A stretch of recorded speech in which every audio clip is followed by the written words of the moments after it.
Bonjour, bienvenue à ce webinaire Se préparer à soutenir sa thèse, du résumé de sa recherche à la présentation orale.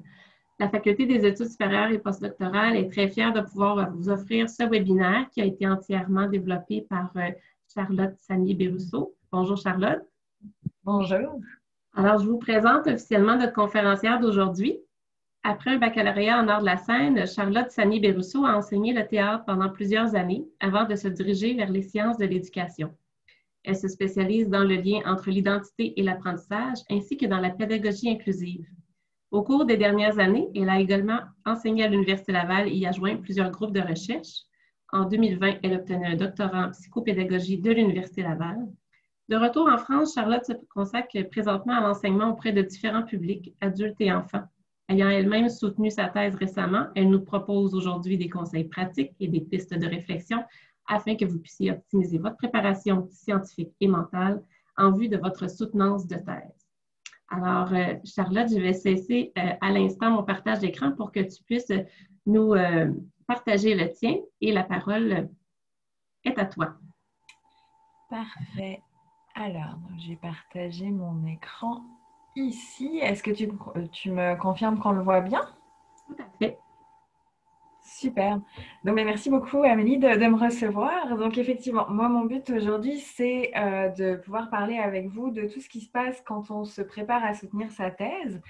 En plusieurs temps, en fait, ce qu'on va explorer ensemble. Donc, on va explorer toute la partie présenter sa recherche, donc présenter ses résultats de recherche, puis ensuite se préparer, donc se préparer au niveau scientifique, mais aussi se préparer soi en tant que personne à soutenir sa thèse, et puis ce moment de la soutenance de thèse. Donc, on va essayer d'y aller un petit peu comme dans l'ordre chronologique, en fait, vers la soutenance de thèse ensemble.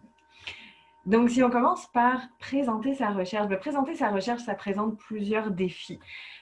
Déjà, ça fait plusieurs années, ça fait 4 ans, 5 ans, 6 ans, 7 ans, plus de 7 ans qu'on travaille sur une recherche. Et on a un temps limité, alors dépendamment des facultés ou s'il y a une co-tutelle, ça peut varier un petit peu, mais généralement, on se parle de à peu près 20 à 30 minutes. Et puis 20 à 30 minutes pour présenter des années de recherche, c'est sûr que c'est un défi. Donc, on va explorer ça ensemble. Un deuxième défi, c'est que même si c'est un temps limité, cette recherche qui est très complexe, où il y a plusieurs concepts, il y a beaucoup de résultats généralement, mais il faut la rendre intelligible, il faut la rendre compréhensible dans ce temps limité. Et puis un troisième défi, c'est qu'on présente cette recherche-là lors de notre soutenance de thèse à des personnes qui ont déjà lu, ils ont déjà lu la thèse, ils l'ont déjà évaluée. Donc qu'est-ce qu'on présente à des personnes qui finalement sont au courant déjà de ce qu'on a fait pendant ces années-là? La première question à se poser, c'est probablement, OK, qu'est-ce qui est essentiel dans cette thèse-là? Qu'est-ce qui est essentiel dans cette recherche-là? Donc, il y a deux choses. Il y a une structure scientifique de la recherche où on va rendre compte de la construction scientifique. Et puis, il y a vous, comme scientifique, dans cette recherche-là. C'est quoi le cheminement que vous avez fait pour arriver à cette thèse-là, à cette recherche-là que vous présentez aujourd'hui? Donc, ça va être vraiment deux aspects que vous allez pouvoir utiliser pour votre présentation. Donc, la construction scientifique et la construction de vous-même en tant que scientifique. Donc, au niveau de la construction scientifique, on a une structure qui peut être utilisée, qui est classiquement utilisée en fait, et qu'on retrouve dans toutes les thèses, qu'elles soient par article ou pas. Donc, la problématique, la question de recherche, les hypothèses, la méthodologie, les résultats, la discussion, c'est généralement ce qui parcourt votre recherche. Donc, ce qui est assez visible en fait dans votre recherche. Et puis, il y a tout ce qui n'est pas visible dans une recherche aussi et qu'on va pouvoir utiliser pour mettre de la chair autour de cette structure très scientifique, très standard en fait. Donc, quel vocabulaire est-ce que vous avez utilisé? Et puis, pourquoi vous avez utilisé ce vocabulaire? Quels sont les choix que vous avez faits au niveau du vocabulaire? Ça dépend souvent du courant théorique ou épistémologique dans lequel vous vous situez. Qu'est-ce que vous avez réalisé en cours de route? Quelles sont les avenues que vous avez explorées? On le sait, là, parfois, on s'engage dans une voie et puis voilà, on l'abandonne ou pas, on réalise que ce n'est pas exactement ce qu'on voulait, ou au contraire, on réalise que, oh, ok, on vient d'ouvrir tout un champ intéressant. Quels sont les choix qu'on a faits justement là-dedans? Abandonner certaines avenues ou au contraire décider d'une méthodologie plutôt qu'une autre? Pourquoi? Sur quoi on se base? Ça, c'est des choses qui n'apparaissent pas nécessairement dans le produit final de la thèse, mais qui peuvent être complètement inclus aussi dans cette présentation pour rajouter toute l'histoire humaine de la recherche que vous présentez. Qu'est-ce que vous auriez pu faire différemment? Ça aussi, vous pouvez l'ajouter. Bon, là, j'ai obtenu tel résultat. Peut-être qu'avec une autre méthodologie, j'aurais obtenu autre chose. Ça aurait pu être intéressant. Peut-être que pour de futures recherches, ça pourrait l'être. Donc, on va aussi explorer ce cheminement qu'on a fait, ce qu'on considérerait comme peut-être plus pertinent pour d'autres recherches. Ou, voilà, ce qu'on aurait pu faire différemment. Des surprises. On sait qu'il y en a beaucoup, là, des surprises. Parfois, on tombe sur un résultat qu'on n'avait pas imaginé. Ah, ok, bon, bah, ça, on peut en parler. Je n'avais pas imaginé trouver ça. Donc, tout ça, c'est des choses qu'on ne voit pas. Et puis, il y a ce qui est novateur, la pertinence scientifique. Donc ça, on en voit une partie. Mais qu'est-ce qui, pour vous, est particulièrement important? Qu'est-ce qui vient vous toucher en tant que personne, en tant que scientifique, selon le domaine de votre thèse, en tant que citoyen, citoyenne, en tant que parent, en tant que Camille, qu'est-ce qui vient vous toucher, vous, comme personne dans cette thèse-là? Ça peut être complètement intéressant à ajouter à cette structure scientifique classique que vous allez utiliser. Donc, j'ai déjà prononcé le mot plusieurs fois, le mot structure. La structure, ça va être la clé. Déterminer la structure de sa présentation, ça va vous permettre d'ajouter tout le reste ensuite. Le but de cette structure, elle est juste là pour aider le jury à reconstituer la démarche que vous avez faite. Oui, le jury a lu votre thèse, c'est sûr. Mais déjà, il a probablement lu plusieurs thèses et puis les personnes du jury travaillent sur leurs propres recherches. Donc, ça fait peut-être plusieurs semaines, plusieurs mois qu'ils ont lu votre thèse. Entre eux, on fait leur rapport d'évaluation et la soutenance. Donc, le but du jeu, c'est de les aider à reconstituer ce que vous avez fait. Les aider à comprendre comment est-ce que vous êtes passé à travers les différentes étapes de la recherche scientifique. Et ça va déterminer la structure de votre présentation. Ça va vous donner un fil rouge. Ça va vous amener, plus vous avez une structure claire, plus vous allez être clair dans votre discours, puisque vous allez suivre cette structure. Vous allez raconter une histoire. Donc là, cette structure, elle va vous permettre de faire preuve de clarté dans la façon dont vous présentez cette histoire-là. Et votre support, mais on va revenir sur le support après, va refléter cette clarté-là, va permettre de suivre ce fil rouge. Et puis, si vous avez cette structure qui vous donne de la clarté, vous allez acquérir de l'aisance parce que vous savez où vous allez. Et l'aisance, ça va être vraiment une clé. Vous êtes ici, après tout, pour démontrer votre maîtrise, démontrer votre expertise. On est au moment où vous allez être docteur. Ça y est, vous allez accéder à ce grade qui est un grade scientifique, un grade d'expertise dans votre domaine. Et l'aisance que vous allez avoir par la structure de votre présentation va démontrer que vous maîtrisez ce que vous racontez. Et donc tout ça, au niveau de la préparation, ça va être super important.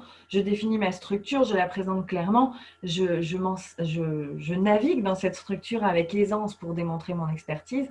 Donc je suis très préparée et si vous êtes bien préparé, votre soutenance va être excellente, elle va fonctionner parce que vous savez où vous allez. Vous avez quelques petites ressources là pour pouvoir construire cette présentation. D'abord, le journal de bord. Alors, il y a des disciplines où ça se fait systématiquement, d'autres moins. Le journal de bord, c'est là où vous avez retracé, en fait, au fil des années, vos recherches, les voies que vous avez explorées, que vous avez laissées tomber, celles dans lesquelles vous auriez pu vous engager, mais où vous avez décidé que non, les réalisations que vous avez faites, les résultats. Donc, en fait, le journal de bord retrace votre recherche. Donc, ça va vous permettre, si vous retournez dans votre journal de bord, de déterminer, OK, quels sont les moments importants. Ah oui, ça, je me souviens, c'était vraiment important. Je vais pouvoir l'ajouter dans ma présentation. Dans certaines facultés, vous avez une prélecture. Donc, pour ceux qui ne sont pas familiers avec ça, la prélecture, c'est un des membres du comité, généralement, qui lit la thèse avant le dépôt initial et qui fait un rapport de prélecture pour autoriser son dépôt ou demander des modifications. Surtout quand il y a des modifications qui sont demandées, ça donne des clés. Ah, ok, là, il y a une voie qui est peut-être un petit peu moins claire, qu'il va falloir que j'éclaircisse, des petites choses là qui vous sont renvoyées, où vous allez pouvoir prendre appui pour construire votre présentation.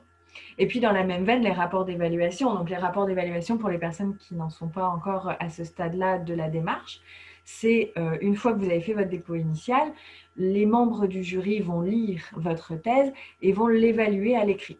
Et ils vont vous renvoyer des rapports en donnant leur avis sur ce qui s'est passé, en vous proposant des avenues, en critiquant parfois certains points, en soulevant quelques questions. Et donc là, vous avez une masse d'informations qui est extrêmement importante avec vos rapports d'évaluation pour pouvoir préparer la présentation de votre recherche. On va vous proposer des auteurs, par exemple, on va vous proposer des théories.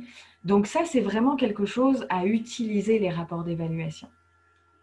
Évidemment, une autre source, votre direction de thèse.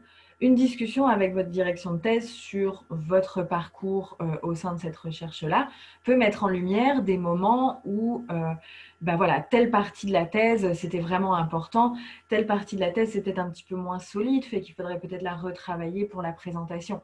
Donc, une discussion avec sa direction de thèse peut mettre en lumière certains points à ajouter pour présenter sa recherche et clarifier le tout. Vous pouvez aussi vous tourner vers des personnes, bien sûr, qui ont déjà soutenu, parce que les personnes qui ont déjà soutenu se sont retrouvées à un moment donné dans la situation dans laquelle vous êtes présentement. C'est-à-dire à devoir faire des choix pour présenter une recherche en 20 à 30 minutes. Donc, comment est-ce qu'elles ont fait? Qu'est-ce qu'elles ont mis au centre de leur présentation? Qu'est-ce qu'elles ont écarté parce qu'elles ont décidé qu'elles n'avaient pas le temps en 20 à 30 minutes? Ça ne veut pas dire que vous êtes obligé de suivre le même schéma. Bien sûr, c'est votre thèse, c'est votre présentation. Il y a des choses qui pour vous vont être particulièrement importantes qui ne l'étaient pas forcément pour ces personnes-là.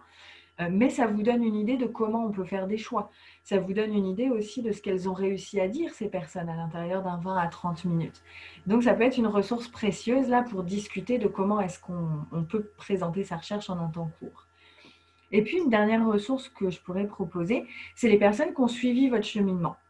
Et donc, pas forcément des personnes dans votre discipline, bien que ça puisse être le cas, mais aussi, pourquoi pas, des parents, des amis, des colocataires, des personnes avec qui vous avez partagé un bureau, des collègues, parce que ces personnes-là, pour peu que vous ayez parlé de votre thèse avec elles, de votre recherche, elles vont pouvoir vous renvoyer « Ah, mais tu te souviens, il y a 2 ans, tu étais tellement content d'avoir trouvé ça, et puis ça a vraiment… ça t'a libéré au niveau théorique, voilà, je m'en souviens, on en avait parlé. » Et ça vous rappelle les moments qui étaient importants pour vous dans votre thèse et qui vont pouvoir ajouter de la chair à votre présentation. Donc, c'est une ressource à laquelle on ne pense pas nécessairement, mais qui peut pourtant être utile pour se souvenir de ces moments-là, ou alors des moments où vous étiez complètement bloqué, désespéré, que vous avez pensé abandonner parce que ça n'allait plus, vous étiez perdu, et finalement, vous avez trouvé un moyen de vous en sortir. Ces personnes-là vont pouvoir vous renvoyer à ces moments-là. Quelques petites astuces, quels que soient les choix que vous fassiez, vulgariser, simplifier et expliquer. Vous avez 20 à 30 minutes, donc il va falloir aller au plus simple. Il va falloir vulgariser parfois pour les membres du jury qui ne sont pas forcément familiers avec tous vos courants théoriques. Ils ont lu la thèse, effectivement, mais là, vous avez 20 à 30 minutes pour leur rafraîchir la mémoire, leur dire « Souvenez-vous, c'est ça que j'ai fait moi, c'est de ça qu'on se parle aujourd'hui ». Et puis, le fait de bien leur rafraîchir la mémoire va nous assurer que quand on arrive à la période de questions, on parle tous de la même histoire. On est tous au même endroit, en fait. Donc, ok, vous vous souvenez, c'est ça que j'ai fait, puis c'est de ça qu'on va discuter.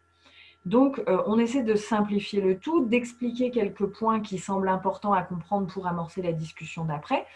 Mais voilà, simplement parce qu'on n'a pas beaucoup de temps. Toutefois, le fait d'y aller simplement ne veut pas dire que vous allez vous préoccuper d'être compris par tout le monde. Dans votre public, vous aurez peut-être, c'est ça, vos parents, vos amis, vos conjoints, vos enfants, etc. En fait, c'est dommage, mais ce n'est pas grave s'ils ne comprennent pas. Vous aurez la discussion après avec eux et plein de célébrations avec eux et plein d'autres moments pour leur expliquer, si ce n'est pas déjà fait, ce que vous avez fait. Mais à ce moment-là, on est dans une situation d'évaluation. Le but, c'est de démontrer votre expertise, votre maîtrise d'un sujet, votre capacité à mener une recherche scientifique. Donc, quelque part, si votre public ne comprend pas, ce n'est pas très grave. Vous voulez quand même utiliser un niveau de précision, du vocabulaire spécifique pour montrer au jury, tout en lui rafraîchissant la mémoire simplement, que vous maîtrisez ce que vous faites. Donc, tant pis pour votre public. Et puis, vous êtes devant un choix aussi. C'est-à-dire que, comme je disais, vous avez eu les rapports d'évaluation qui vous ont mis en lumière quelques points et qui vous permettent déjà d'anticiper les questions. Telle personne dans le jury va vous avoir dit « Ah, je pense qu'il aurait quand même été intéressant d'aller voir du côté de tel auteur pour enrichir le propos. » Telle autre personne va vous dire que au niveau de la méthodologie, elle se questionne sur le fait que vous n'ayez pas utilisé tel ou tel outil, par exemple. Ça vous permet d'anticiper des questions qui pourront vous être posées pendant la période de questions. Mais au moment où vous présentez votre recherche, où vous préparez votre présentation de 20 à 30 minutes, vous avez un choix. Vous pouvez, après tout, anticiper les questions et dire, regarde, moi, je vais répondre à ça maintenant, dans ma présentation. Comme ça, je suis sûre que si elle me pose la question, j'aurais déjà amorcé la discussion dans le sens qui me plaisait.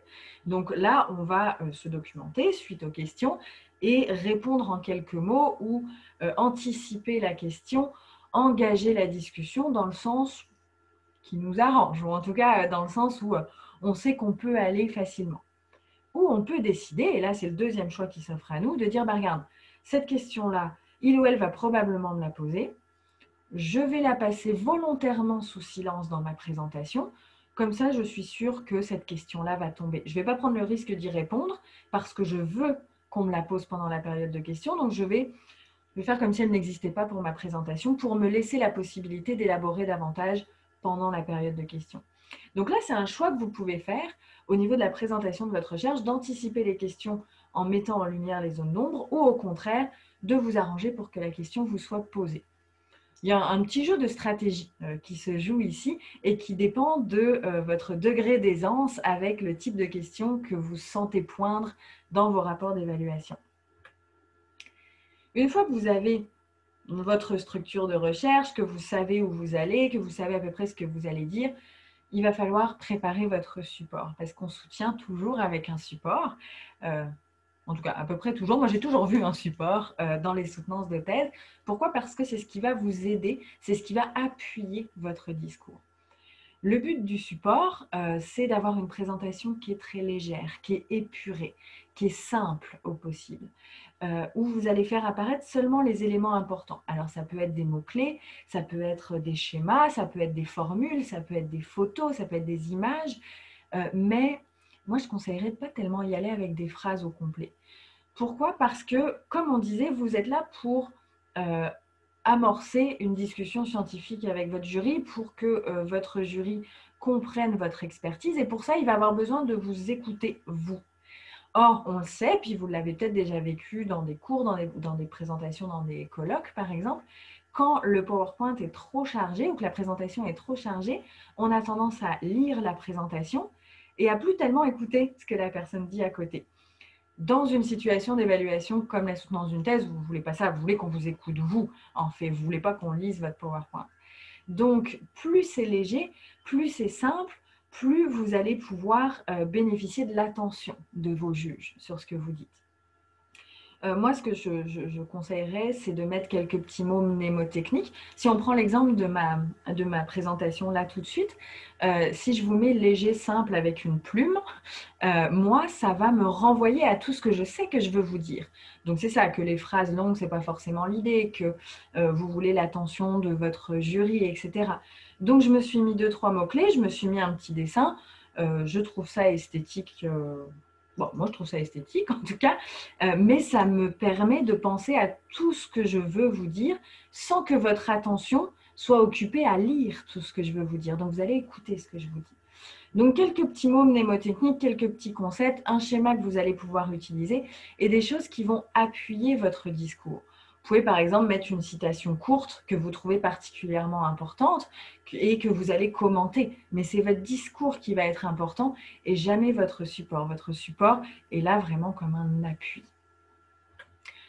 Qu'est-ce qu'on choisit comme support? Bon, il y en a plusieurs. Là, je vous en ai mis 3, PowerPoint, Canva, Prezi. Peu importe. En fait, ce qui est probablement le plus important, c'est que vous vous sentiez à l'aise avec votre support et que vous puissiez l'utiliser pour ce que vous avez besoin, ce dont vous avez besoin. Donc, par exemple, je ne sais pas, moi, si vous avez des formules mathématiques, je ne suis pas sûre que Canva, ce soit le plus adéquat. Par contre, pour la présentation d'aujourd'hui, Canva fonctionne très bien. Donc, ça dépend de ce dont vous avez besoin.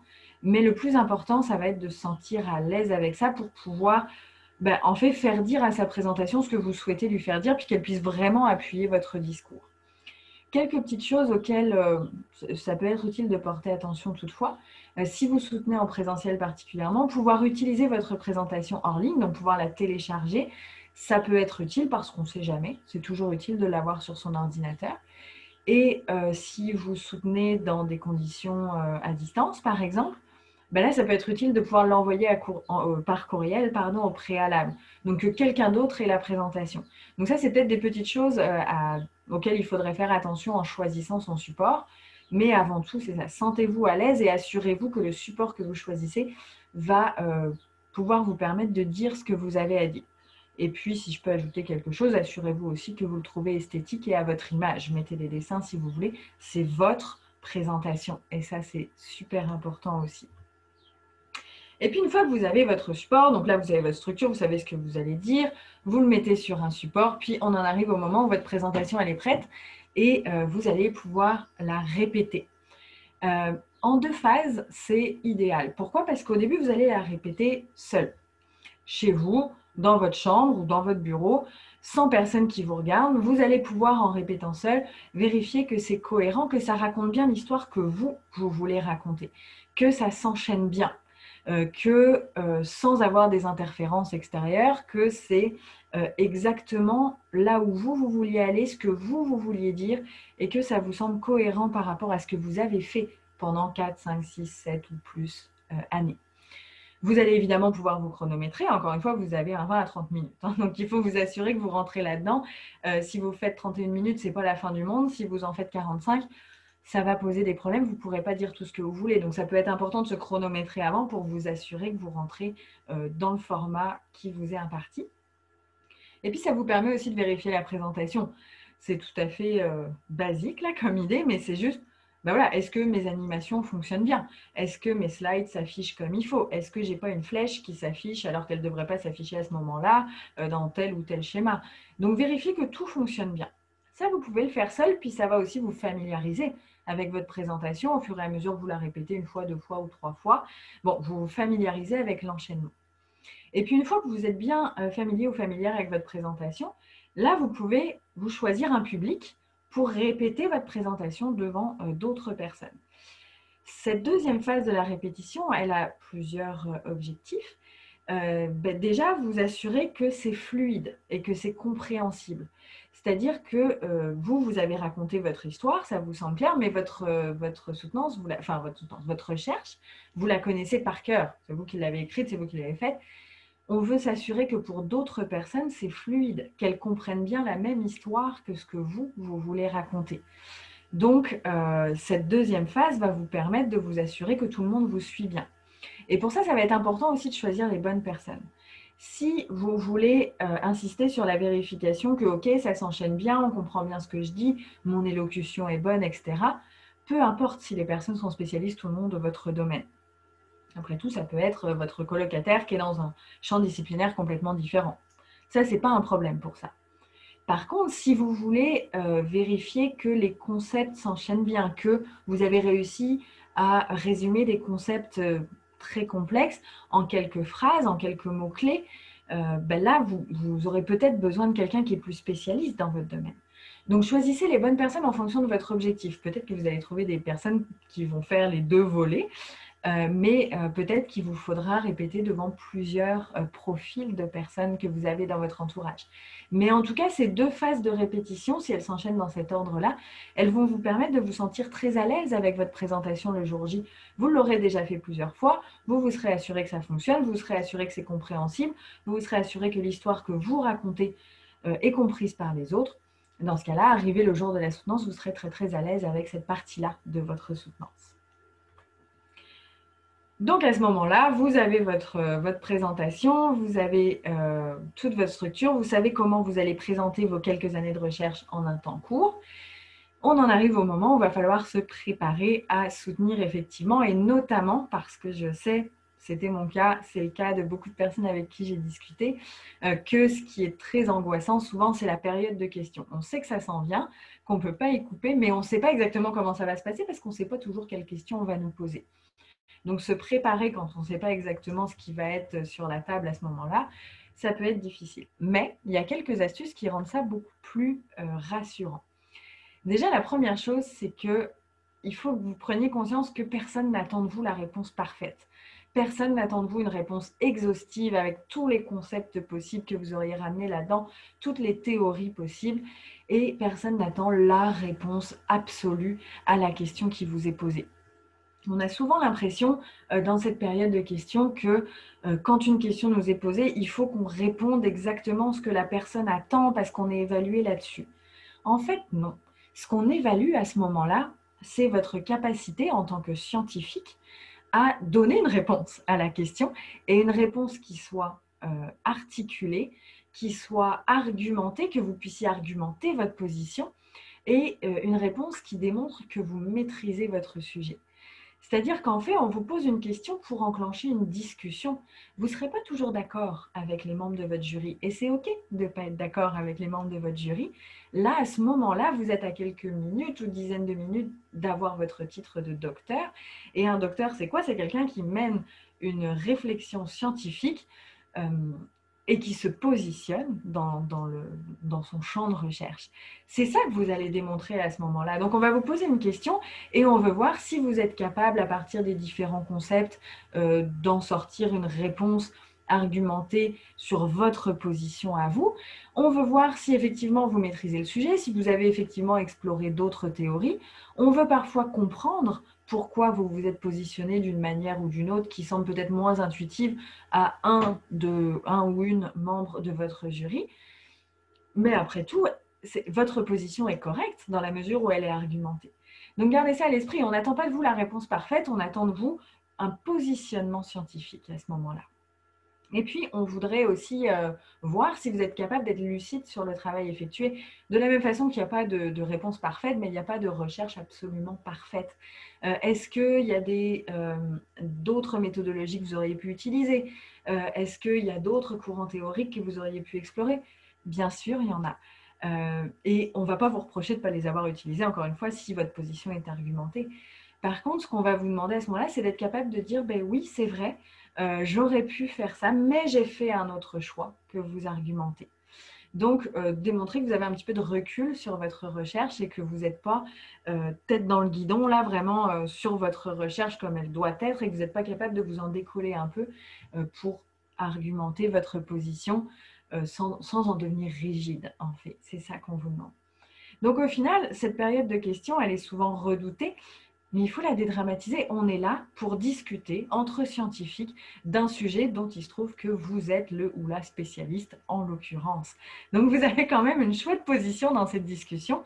Vous maîtrisez votre sujet sur le bout des doigts et on vous demande ici de le prouver et aussi de vous positionner pour dire voilà qui je suis comme scientifique, voilà mes choix épistémologiques.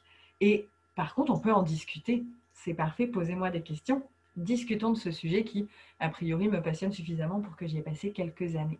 Donc voilà, c'est une discussion, ce qui permet quand même beaucoup de dédramatiser cette période de questions. Pour s'y préparer, toutefois, il y a quand même quelques pistes qu'on peut prendre.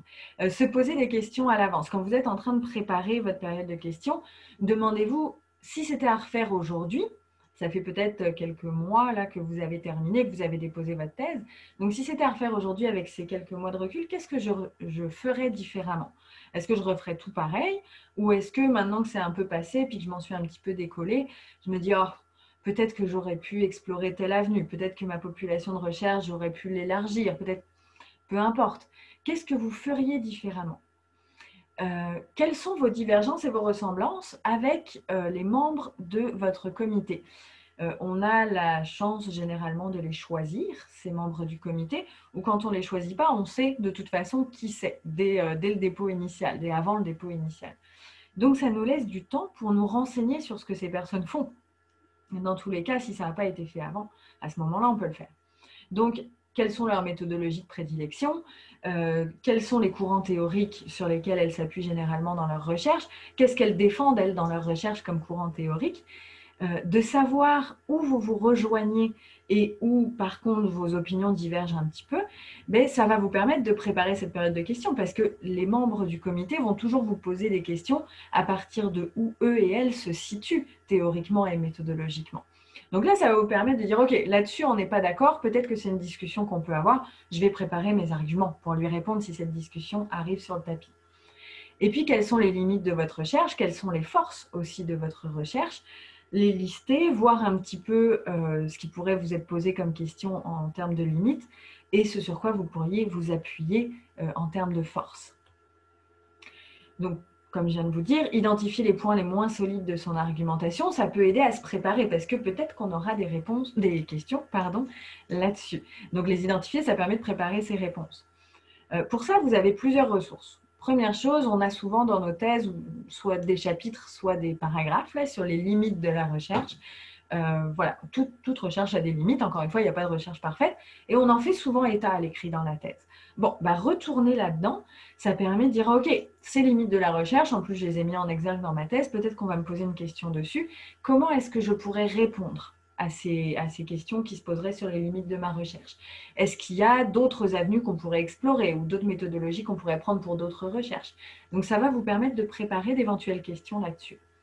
Évidemment, encore une fois, votre direction de thèse, si c'est possible, avoir une discussion en disant, OK, pour toi, est-ce qu'il y a des points qui sont peut-être un petit peu moins solides, des choses sur lesquelles tu penses que j'ai un petit peu fait l'impasse dans ma rédaction de thèse? Bon, là, la direction de thèse, elle a suivi a priori le processus, donc elle va être capable de vous dire, oui, là, peut-être qu'il y a quelque chose où tu n'as pas assez argumenté, donc peut-être que tu aurais une question là-dessus.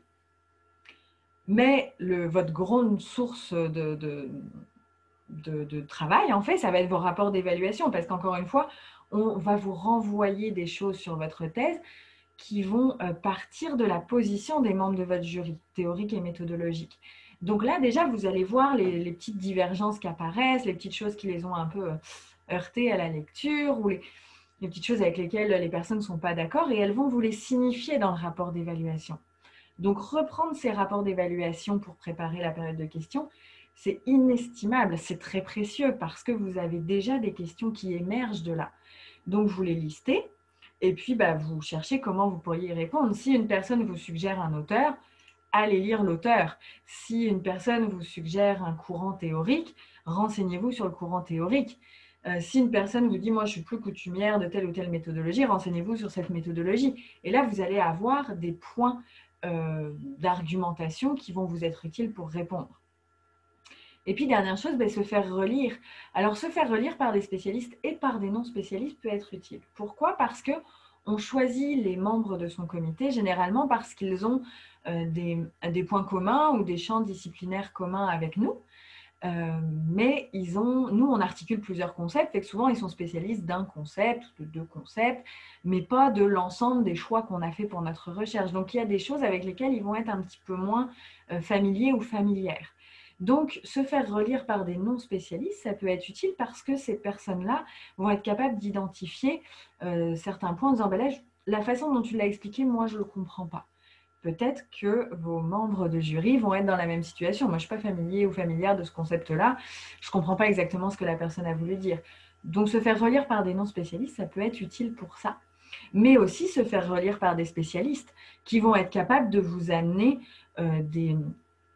des façons de voir vos concepts que vous n'aviez peut-être pas identifiés, mais qui pourraient être identifiés par un ou plusieurs membres du jury, par exemple.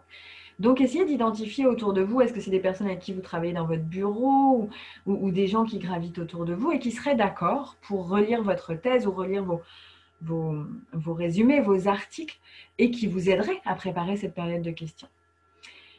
Donc, une fois que vous avez identifié les points qui sont peut-être un petit peu moins solides, comme je vous disais tout à l'heure, identifiez les points qui sont solides. Identifiez ce que vous amenez comme innovation parce que ça, vous allez pouvoir prendre appui dessus pour pouvoir argumenter vos réponses. Et puis, renseignez-vous sur les domaines d'expertise des membres du comité si ce n'est pas déjà fait. C'est ce que je disais tout à l'heure, parce que ça va vous permettre de mieux comprendre le type de questions qui pourraient émerger. Donc là, une fois que vous avez couvert ça, là, vous avez déjà une belle préparation à la période de questions. Avec les rapports d'évaluation, vous avez une idée des questions qui pourraient émerger et vous préparez votre argumentation pour pouvoir répondre à ça et rentrer dans cette discussion scientifique. Donc ça, c'est la préparation scientifique, mais il y a aussi vous, bien sûr, parce que c'est vous qui allez vous retrouver à soutenir votre thèse à ce moment-là. Deux, trois petites choses, si vous soutenez en présentiel, ça peut être intéressant, si c'est possible à l'avance, d'aller découvrir les lieux. Si ce n'est pas possible plusieurs jours avant, ça peut être juste arriver vraiment en avance. S'approprier les lieux, voir comment on circule dans les lieux, voir comment on peut brancher notre ordinateur, voir où va être la présentation aussi, sur quel écran, en quelle taille, etc. Ça vous permet, quand ça commence, d'être déjà un petit peu plus à l'aise. Et puis, en ligne, Va y avoir l'importance de bien choisir son lieu de soutenance. Est-ce que votre débit Internet va supporter votre soutenance? Si vous avez un colocataire ou un conjoint, une conjointe, peut-être que ça peut être bien de vous assurer que le débit Internet supportera les 2 connexions. Si cette personne veut suivre votre soutenance, est-ce que vous êtes confortable? Vous voulez être confortable. Vous ne voulez pas penser pendant toute la soutenance que vous n'êtes pas confortable. Est-ce que la lumière est adéquate ou est-ce que vous êtes tout blanc, toute blanche à votre écran? Est-ce que vous voyez bien vos notes si vous en avez? Donc, vraiment installer votre lieu et puis choisir son décor. Contrairement à quand vous êtes en présentiel, vous avez cette possibilité-là quand vous êtes en ligne. Donc, vous pouvez aller à l'université. Il y a des salles qui sont dédiées pour ça souvent si vous n'êtes pas à l'aise d'être chez vous.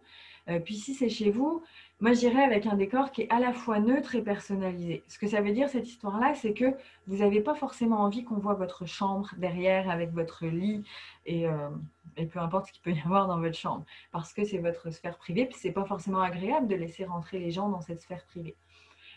Mais neutre, ça peut être quand même personnalisé. Une plante que vous aimez bien, un meuble que vous aimez bien. Moi, j'avais disposé pour ma propre soutenance de thèse, j'étais à l'université, j'avais mis une plante que j'aime beaucoup, qui a beaucoup de signification pour moi.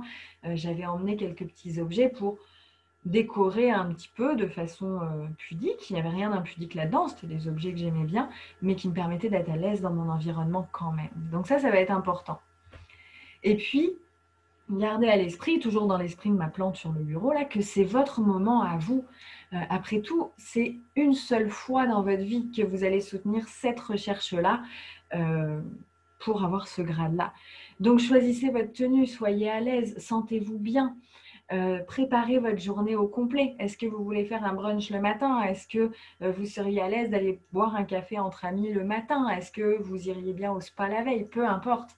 Mais préparez votre journée pour en faire votre moment à vous et identifiez les personnes qui vont pouvoir vous aider dans ce processus-là. Alors, ça va être le soutien technique, par exemple, mais ça va être aussi l'ami que vous pouvez appeler juste avant pour lui dire est-ce que tu es d'accord pour emmener un papier, un crayon au cas où j'oublie le mien, peu importe, mais des personnes qui vont être capables de vous rassurer et de vous aider à faire que ce moment, vous soyez bien dedans et que vous puissiez vous l'approprier, que ce soit votre moment à vous dont vous profitez, parce qu'après tout, rendu là, vous avez quasiment fini, c'est un moment important, vous voulez en garder un bon souvenir, vous voulez que quand vous y repenserez à l'avenir, votre soutenance de thèse, c'était quelque chose quand même dans votre vie.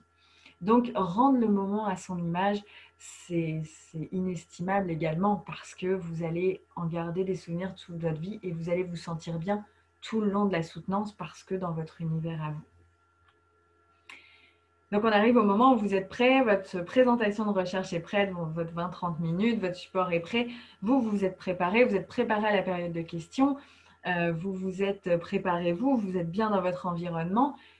On arrive au moment où cette thèse, il faut la soutenir pour de vrai. On est au jour J. D'abord, si vous soutenez à distance, si comme moi, vous allez taper sur Google soutenance en ligne, vous allez tomber sur beaucoup de choses. Soutenir en ligne, c'est pas solennel, c'est pas une vraie soutenance.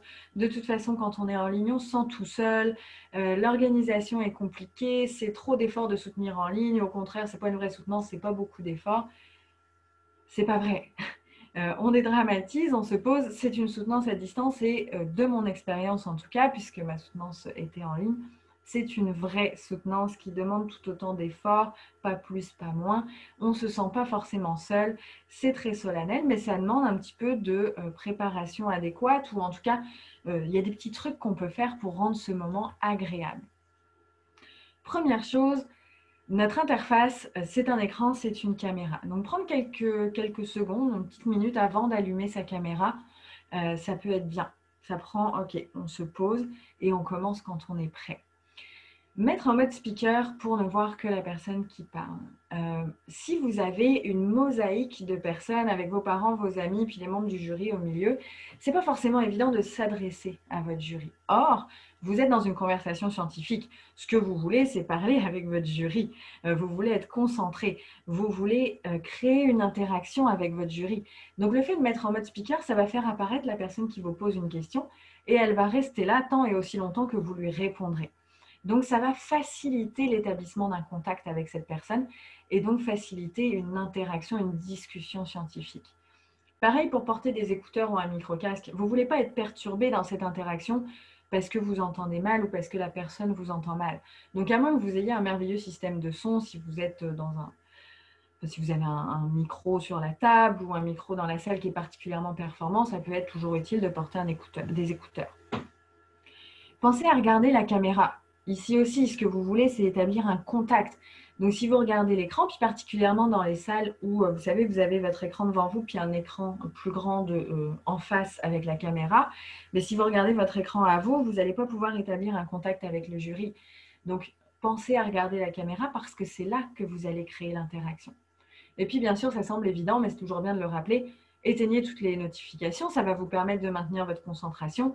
Ça va également vous permettre de maintenir ce contact avec votre jury. Parce que dès que vous allez avoir l'esprit attiré par quelque chose à côté qui sonne ou qui bouge ou qui voilà, vous allez perdre le contact avec votre jury, donc votre discussion va être un petit peu moins soutenue. Et pareil, si vos courriels sonnent dans les oreilles d'un membre du jury, il va perdre ce que vous êtes en train de raconter. Donc, ce que vous voulez, même si c'est à distance, c'est créer cette discussion. Et puis, cette soutenance, elle se termine et on a en tête, à la fin des soutenances, le pot de thèse, discuter avec les gens. Et en ligne, c'est peut-être moins évident. Mais encore une fois, c'est votre moment à vous et vous pouvez complètement le ritualiser. Alors, ça peut être, par exemple, une fois qu'on vous a décerné le grade, préparer un discours de remerciement pour clore ce moment-là. Le clore à votre image, à vous, avec ce que vous voulez dire vous. Vous avez toute l'attitude pour les remerciements, pour présenter ça comme vous voulez et comme ça vous ressemble. Faites-le. Garder un temps d'échange, ça peut être laisser le Zoom ouvert pour échanger encore un peu avec le jury de façon peut-être plus informelle ou échanger avec vos proches, entendre leurs félicitations, ce qui est toujours très agréable quand on vient de passer 2 heures ou plus en soutenance. Et puis, planifier des temps de célébration. On est tous devenus des champions du monde des Skypero ces derniers mois. Écoutez, planifier des temps de célébration. Après, pour ritualiser la fin de la soutenance, parce que c'est important, célébrez-vous à ce moment-là. C'est pas parce que vous êtes en ligne que vous allez juste éteindre votre ordinateur et puis il va plus rien se passer. Vous pouvez prolonger ça et en profiter. Encore une fois, on se crée ici des beaux souvenirs. On veut toujours se souvenir de sa soutenance de thèse comme un moment vraiment chouette où on a défendu son point et où on a passé du temps de qualité avec nos proches, même si c'était en virtuel, et avec les membres du comité qu'on a invités à nous écouter ce jour-là. Donc, on ritualise la fin de la soutenance en ligne et c'est tellement chouette quand ça se passe comme ça. En présentiel, maintenant, mais pareil, on veut établir un contact avec le jury. Là, la différence, c'est que vous n'avez pas une caméra, mais vous avez plusieurs membres du jury en face de vous. Donc, le regard va être très important pour les embarquer dans votre histoire. C'est par le regard que vous allez vous adresser à vous, entre autres. Donc, vous allez pouvoir les embarquer dans votre histoire si vous les regardez. Si vous ne les regardez pas, vous aurez beaucoup de mal à établir un dialogue avec eux. Donc, pensez à bien les regarder. Et pensez à utiliser votre support visuel. Encore une fois, il va venir soutenir votre discours. Donc, utilisez ce support pour les points qui vous semblent importants et pour créer aussi le contact avec votre jury. Quand vous montrez votre support visuel, vous les amenez à voir ce que vous voulez qu'ils voient. Parce que vous êtes dans votre soutenance, il y a des choses qui vous semblent importantes, puis c'est là que vous voulez les emmener. Et puis, en présentiel, par rapport à quand on est en ligne, on a généralement un corps au complet. En ligne, ça ne veut pas dire qu'on n'a pas de corps, on a ce qu'on voit dans l'écran. Donc, on peut utiliser ses mains, on peut utiliser son visage.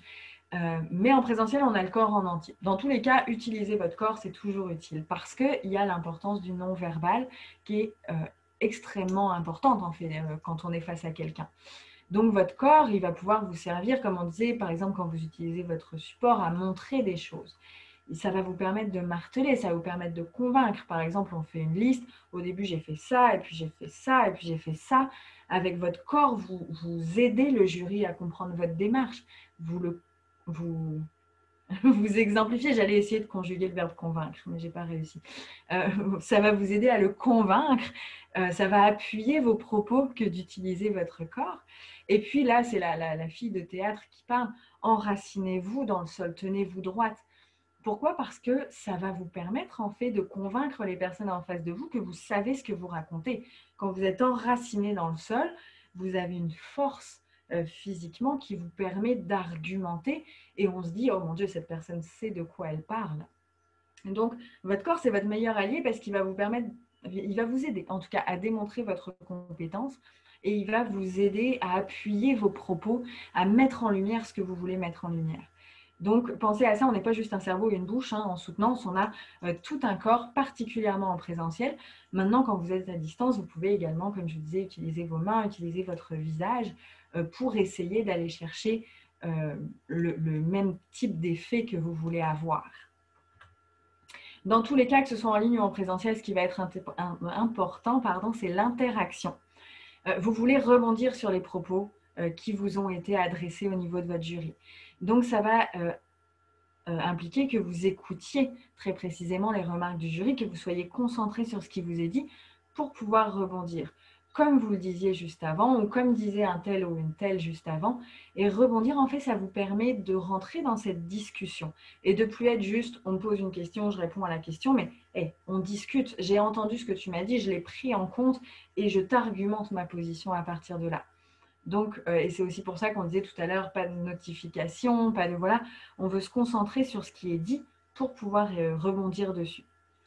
S'assurer de bien comprendre. On hésite souvent à le faire parce qu'on est mal à l'aise. On se dit, oh mon Dieu, si je fais répéter à la personne, elle va penser que je comprends rien, que j'écoute pas, que j'ai pas le niveau, ou Dieu sait quoi qui peut nous passer dans la tête à ce moment-là. Mais en fait, on peut tout à fait faire répéter. Souvent, on a des questions qui sont très longues. La personne va nous faire un retour sur notre texte et puis ensuite, elle va amener un point, puis un deuxième point et mettre en relation ces deux points et nous poser la question de ce qu'on en pense, par exemple. Donc, on a une question qui est quand même assez longue. Si on veut pouvoir rebondir adéquatement, répondre adéquatement, il n'y a aucun mal à la faire répéter ou à reformuler. Si j'ai bien compris ce que vous me dites et vous développez, ou là, vous me demandez si blablabla, est-ce que j'ai bien compris? Elle va acquiescer de la tête ou préciser ce qu'elle voulait dire. Et dans ce cas-là, vous vous assurez de lui apporter la bonne réponse. Donc, il n'y a aucun problème à faire ça. On peut faire reformuler sans problème. Et puis, un autre petit conseil pour que ça se déroule bien en termes d'interaction avec votre jury, préparez votre phrase de début très clairement et sachez où vous vous en allez. Pourquoi? Parce que la première phrase de début, c'est toujours la plus difficile à sortir. Okay, c'est celle qui nous lance. Donc, se préparer une phrase de début, de présentation, mais aussi pour certaines questions, vous pouvez, si vous les avez anticipées, préparer des phrases de début. C'est ce qui va vous lancer. C'est ce qui va aussi démarrer votre réponse ou votre présentation de la façon dont vous voulez la lancer. Donc après, une fois que vous êtes lancé, ça se déroule. Mais préparer cette phrase de début, ça vous installe dans votre présentation et ou dans votre argumentation. Et puis, savoir où on s'en va, c'est important parce que finalement, ça pourrait être monter dans une voiture et puis pas savoir où on va tourner longtemps. Exactement le même principe. Si vous commencez votre réponse sans savoir où vous allez, ou si vous commencez votre présentation sans savoir où vous allez, ça ne fonctionne pas. Donc, préparez la première phrase et sachez où vous vous en allez. Le reste va se dérouler entre les deux. Et puis, juste pour terminer, un petit point sur les notes. C'est une question que je me suis beaucoup posée, qu'on s'est beaucoup posée avec les personnes avec qui j'en ai parlé dans les préparations des soutenances. Est-ce qu'il faut avoir des notes? C'est quoi la place de l'écrit, en fait, dans une soutenance? Ce qu'on peut faire, c'est préparer des notes en amont sur les points épineux ou les théories importantes qui sont soulevées, où on sait par exemple qu'on va avoir des questions dessus. Donc pas grand-chose, mais si tel membre du jury nous a proposé tel auteur, dans ce cas-là, allez lire cet auteur et noter quelques mots-clés, pas forcément des paragraphes que vous n'aurez pas le temps de lire, mais juste pour vous rappeler des petites choses mnémotechniques pour pouvoir répondre adéquatement, ça peut être utile. Donc vous reportez à ces notes-là, ça peut être plus facile pour vous de dérouler votre réponse. Donc quand vous préparez votre réponse aux questions, vous pouvez, sur les points où vous êtes un petit peu moins à l'aise, vous notez quelques mots-clés comme ça. Est-ce qu'on a des notes pendant la présentation, pendant les 20 à 30 minutes? Il y a deux écoles. Il y a des gens qui sont très à l'aise juste avec quelques mots-clés sur le PowerPoint ou 2-3 mots-clés en notes et qui finalement déroulent leur discours. Il y a des gens qui sont plus à l'aise de tout écrire. En fait, je pense que ça dépend de votre niveau d'aisance avec ces notes. C'est-à-dire que le risque, quand on n'est pas très à l'aise, c'est de s'isoler dans ces notes et de finir par lire la présentation. Et dans ce cas-là, on se retrouve à ne plus interagir avec notre jury. Puis souvenez-vous, c'est ce qu'on veut. On veut faire une discussion. On veut embarquer le jury dans notre histoire. Donc, ça, c'est peut-être le risque. Maintenant, si on est capable de se détacher de ces notes pour rentrer dans une interaction avec le jury, avoir des notes, pourquoi pas? Donc finalement, c'est complètement à votre discrétion, puis ce avec quoi vous êtes à l'aise. Mais il ne faut jamais perdre de vue que ce qu'on veut, c'est cette interaction avec le jury. Donc, c'est à double tranchant. Puis là, ça dépend vraiment d'à quel point on est bien avec ses notes ou pas. Et puis, un dernier point sur est-ce qu'on en prend des notes pendant la soutenance, notamment au niveau des questions. C'est ce qu'on disait, les questions sont parfois longues. Pour articuler sa réponse, ça peut être utile de noter. Alors, pas noter toutes les questions, c'est beaucoup trop long, mais se noter quelques mots-clés. Ah, elle m'a parlé de ça, puis elle m'a parlé de ça, puis elle m'a parlé de ça. Ok, donc moi, je vais pouvoir lui répondre méthodiquement. Puis, on hésite souvent parce qu'on est en train de prendre des notes et puis il n'y a plus de bruit. La personne a fini de parler. On est en train de prendre des notes. Ça dure 4 secondes, 5 secondes. Ça semble terriblement long. C'est long juste pour vous. Tout le monde est très à l'aise à ce que vous preniez cette pause-là, en fait. Puis les gens sont très contents d'avoir un 4-5 minutes pour boire un coup d'eau ou voilà. Peu importe, prenez ce temps-là. Il vaut mieux que vous preniez des notes au fur et à mesure que vous vous arrêtiez, que vous preniez un 3-4 secondes pour réfléchir à votre réponse et que vous donniez une réponse articulée, plutôt que de dire « Oh non, non, mon Dieu, je ne prends pas le temps de prendre des notes parce qu'il va y avoir un trou, un blanc, donc j'ose pas. » Et puis, dans ce cas-là, que vous arriviez à la réponse et puis que vous ne sachiez plus exactement comment l'articuler. Donc, il n'y a aucun problème à prendre des notes. Comme il n'y avait aucun problème à reformuler, ça ne vous fera pas paraître moins compétent, jamais.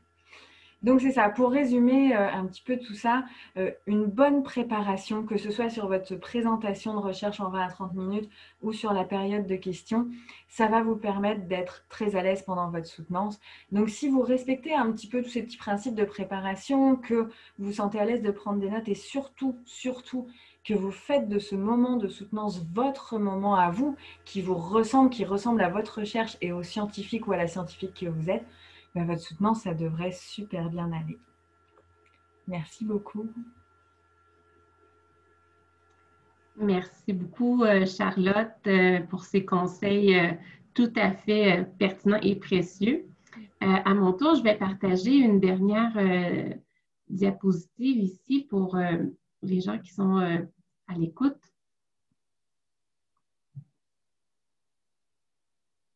Alors, si vous avez des questions par rapport à la soutenance de thèse à l'Université Laval, comment ça se passe, quelles sont les informations, les modalités aussi de mode de soutenance. Donc, je vous invite à consulter évidemment le site de la Faculté des études supérieures et postdoctorales ou le site de l'Université Laval aussi, parce que c'est là-dessus que vous allez trouver évidemment l'information qui est à jour sur qu'est-ce qui est possible de faire. Si vous avez des questions aussi par rapport à l'accessibilité, par exemple, pour les soutenances de thèse en ligne à un local, on peut penser aussi que c'est nécessaire pour certaines personnes d'avoir accès à des équipements techniques. Donc, c'est possible à l'Université Laval de s'adresser soit à sa faculté ou encore même à la bibliothèque de l'Université Laval qui peuvent vous donner accès à des locaux que vous pouvez réserver pour faire une préparation aussi de votre soutenance et aussi même faire la soutenance en ligne, mais d'un local sur le campus.